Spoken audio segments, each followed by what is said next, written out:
ગાગડીઓ નદી છે ને એ 55 કિલોમીટર 52 કિલોમીટર છે, હજી 40 કિલોમીટર જ કામ થયું છે. પણ આ છે ને ખારાપાટ વિસ્તાર છે. અહીંયા બોડિયા અને સનાળિયા અને ભેસાણ પછી આખો ખારાપાટ છે. 15-20 ફૂટ ગોરમટું કાઢવું પડે એમ છે. અને આ વિચાર એટલે એવા ખારાપાટમાં પાણી તમે જમીનમાં મારો તો જમીન સુધરે અને તો પછી એમાં કોઈ પણ મોલાદ થાય. હજી તો આ ઊંડી ઉતારવાની છે. એટલે આ ખારાપાટ મટી જાય એવી પરિસ્થિતિ છે. જો પાણી ભરી દઈએ તો પાણી હજી 20% જ આપણે ખાલી રોકી શકીએ છીએ, 80% તો જાય છે બહાર. આ તો 40-50 કિલોમીટરનું કામ થયું, પણ બાકીના બધા જ ગામડાઓમાં પાણી જો આપણે ભરી રાખીએ તો આ ખારાપાટની ખારાશ ઘટે. નકર ખારાપાટની ખારાશ ઘટે નહીં અને 50-60 વર્ષના ગોઠણોને કમર બધું દુખવા મળે. આ ખેડૂતોનો વર્ષોથી પ્રશ્ન છે. અને આની માટે થઈને વિચાર કર્યો કે આપણે શું સારું કરી શકીએ તો આ થઈ શકે. અને ખેડૂતને ખાલી જો તમે પાણી આપી દો એટલે ખેડૂતને કાંઈ જોતું નથી. હાઈએસ્ટ એને પ્રોબ્લેમ છે પાણીનો, અને પાણી આવે છે આપણી પાસે રોકવાની જગ્યા નથી.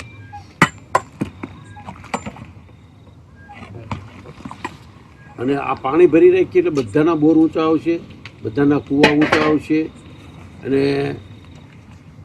જે ખેતીવાડીમાં પાણી જોઈએ છે તો પાણી આમ મીઠું થઈ જશે, જે TDS ઘટી જશે એટલે અડધું જ પાણી એને જોઈશે.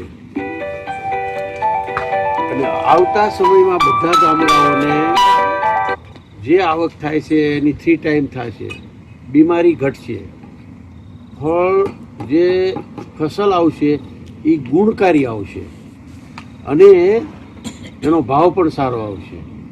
ગામડામાંથી લોકો ભાગતા થયા છે ને પાછા ગામડામાં રિપીટ આવશે. હવે ગામડામાં પાણી નથી અને બીજે ધંધો મળતો નથી એટલે બે બાજુથી ગયા છે.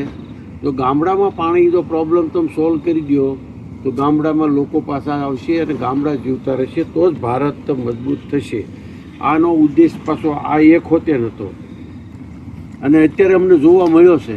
આ તમે જુઓ છો અહીંયા શેરડી આજ સુધીની હિસ્ટ્રીમાં 50 વર્ષથી મારા ત્યાં ફાર્મિંગમાં 50 વર્ષમાં આવી આ લોકો કહે છે ગોળ તમે જુઓ, આ લોકો કહે છે કે એટલી સારી શેરડી અને એટલો સારો ગોળ આ લોકો કાકો છે 50 વર્ષથી તો સામે ઉભો કાકો 50 વર્ષથી બનાવે છે. 70 વર્ષના હું કામ કરું છું એવા હાઈક્લાસ ગોળ જોઈ નથી જાણો તો બિલકુલ એટલી ઉંમર મેં ગોળ બનાવું છું અને બહુ હાઈક્લાસ મસ્તીનું ગોળ થાય છે. એવું ગોળ થાય છે કે નકરો દાણો થાય છે. એટલે આ પ્રકારનું જો આપણે બધા ગામડાઓ સૌરાષ્ટ્રમાં બધા જ આવું કરવા મળે ને તો ભારતની સ્થિતિ ત્યારે બદલાશે. અદ્ભુત છે આ કામની.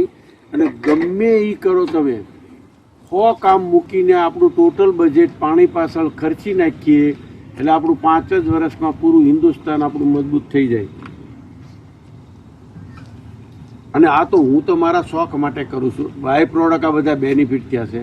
પણ મને જે આમાં આનંદ આવે છે એ અત્યાર સુધીની હિસ્ટ્રીમાં 12 રૂપિયાથી લઈને 12,000 કરોડનું એક્સપોર્ટ કર્યું અને દુનિયાના બધા દેશો ફર્યા, બધા હિલ સ્ટેશન જોયા, કોઈ બાકી નથી. પણ અહીંયા જે આનંદ આવે છે, જે લોકોના ચહેરા જોઈને લોકોની ખુશીમાં જે વધારો થાય છે, લોકોના જે જીવન બદલાના છે, લોકોના જે આશીર્વાદ મળે છે, એટલે અહીંયા સ્વર્ગની અનુભૂતિ થાય છે.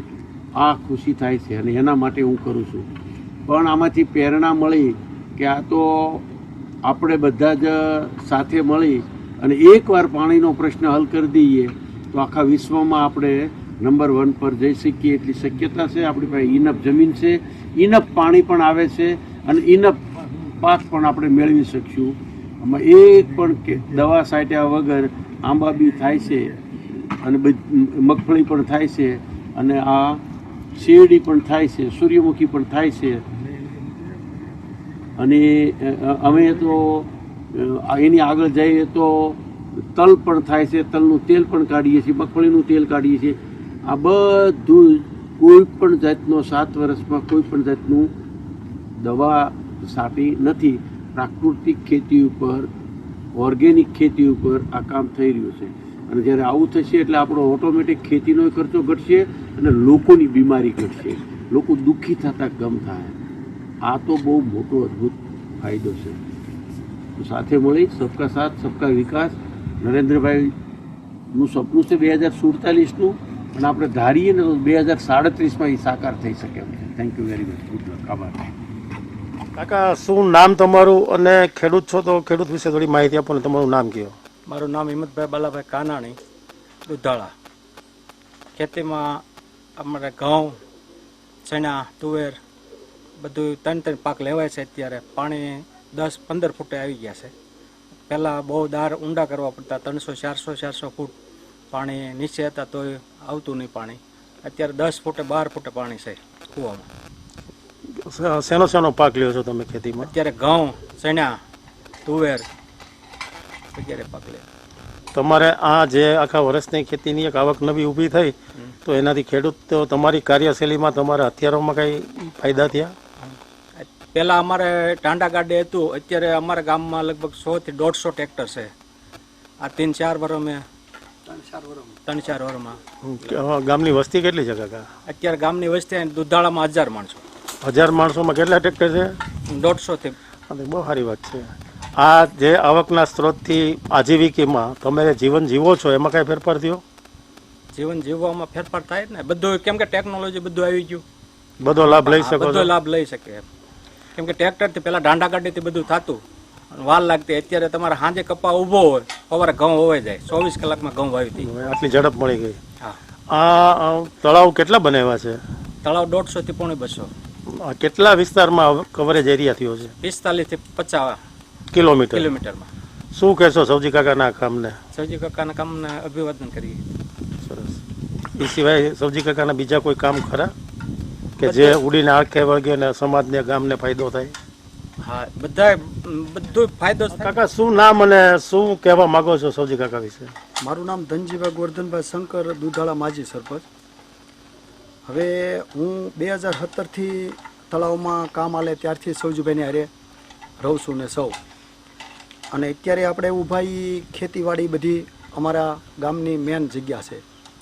તો અહીંથી લગભગ 1.5 કિલોમીટર હવેલી થાય છે, હવેલી બનાવી તળાવ.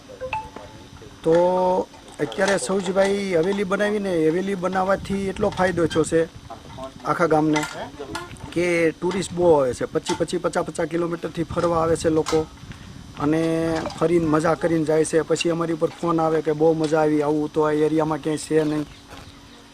પછી આ તળાવ બનાવ્યા ને, તળાવમાં હું એની હારે જ વર્ષોથી સૌને અત્યારે હારે જ હોય અમે બધા મિત્ર મંડળ. હા, મારી સામે જોઈએ. હા, સૌજીભાઈને અમે બધા મિત્ર છીએ.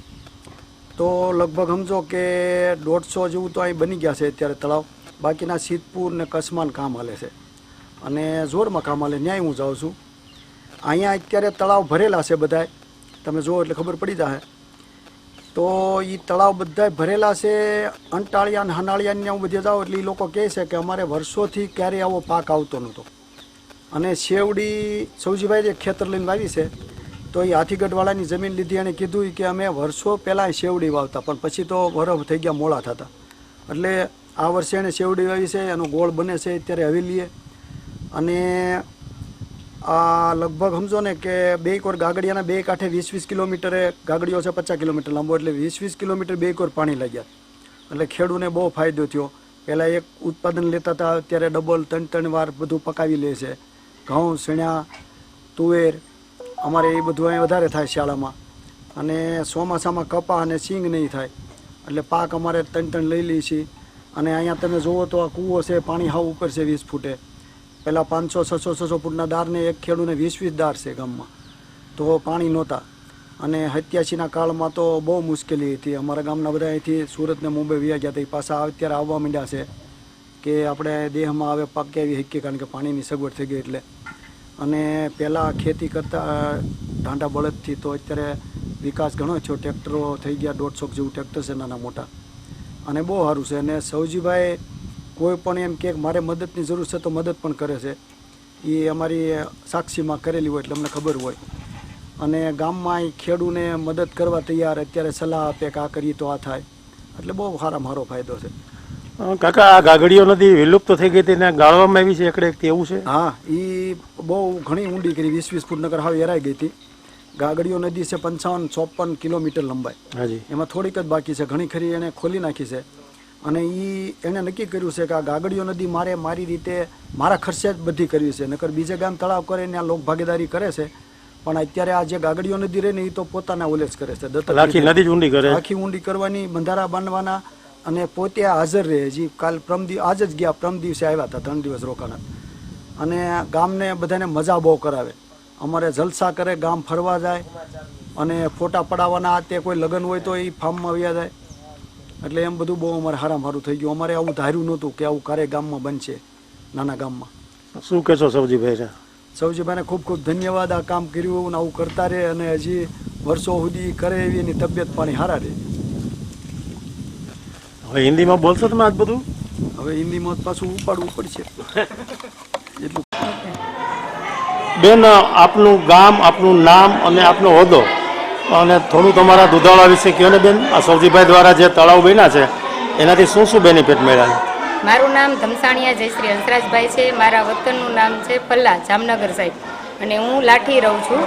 અને મારી સ્કૂલનું નામ છે દુધાળા પ્રાઇમરી સ્કૂલ. હું અહીંયા 2010થી અહીંયા ટીચિંગમાં બાળકોને ટીચિંગ શીખડાવું છું. તેમજ 2017માં જ્યારે સૌજીભાઈએ આ તળાવ ખોદવાનું ચાલુ કર્યું ત્યાર પછી ગામના લોકોને તળાવને લીધે, એની જમીનમાં પાણીને લીધે ખેતીમાં સારો પાક થઈ શક્યો છે. તેમજ જમીનના તળ પણ ઊંચા આવ્યા છે અને ગામના લોકોને ખૂબ ફાયદો થયો છે. અને બહેનોને પાણીને લીધે કોઈ પણ રોગ, અને મીઠું પાણી હોવાથી એનાથી રોગ પણ થતા નથી અને જમીનમાં પણ સારું ઉત્પાદન થાય છે. સર, જે તમે ગૃહ ઉપયોગી પાણીનો ઉપયોગ થાય છે એમાં શું ફેર પડ્યો? એમાંથી આપણને મીઠું પાણી હોવાથી આપણને કપડાં પણ સારા ધોઈ શકીએ છીએ, વાસણ પણ સારા સાફ કરી શકીએ છીએ. રસોઈમાં દાળ શાક જલ્દી પાકી જાય છે. આ પાણીને લીધે મીઠું પાણી હોવાથી આપણને ખૂબ સારો ફાયદો થાય છે. શું કહેશો સૌજીભાઈના આ કાર્યને? સૌજીભાઈના આ કાર્ય ખૂબ સારું કર્યું છે કે જેથી આજુબાજુના ગામના લોકોને પણ પાણીના તળ ખૂબ ઊંચા આવ્યા છે અને દુધાળા ગામને પણ ખૂબ સારો સહયોગ મળ્યો છે અને જમીનમાં પણ સારું पानी ने लीधे सारो पाक पण થઈ શક્યો છે. Thank you sir. जो हम जगह पे खड़े हैं वो जगह की थोड़ी माहिती दीजिए. मेरा नाम प्रिंस कुमार है. मैं हेकनी हवेली उदाड़ा में रहता हूँ और यहाँ पे ये जो जिस जगह पे हम खड़े हैं वो है साजन टिब्बा का एक गाँव जहाँ से गागड़िया नदी निकलती है. अभी आप देख रहे हैं पीछे जैसे काम चालू है वो नदी को ऊंडा करने का काम चालू है और चौड़ा करने का काम चालू है. इसमें चौड़ाई में लगभग 300 फुट जितना चौड़ा किया जा रहा है नदी को और लगभग 10 से 12 फुट जितना ऊंडा किया जा रहा है. और ये पानी कितना किलोमीटर की दूरी पे जाएगा? ये टोटल 53 किलोमीटर का नदी है. 53 किलोमीटर में 40 किलोमीटर का काम हो गया है. 12-13 किलोमीटर और जितना बाकी है. और भाई यही काम चालू है? जी.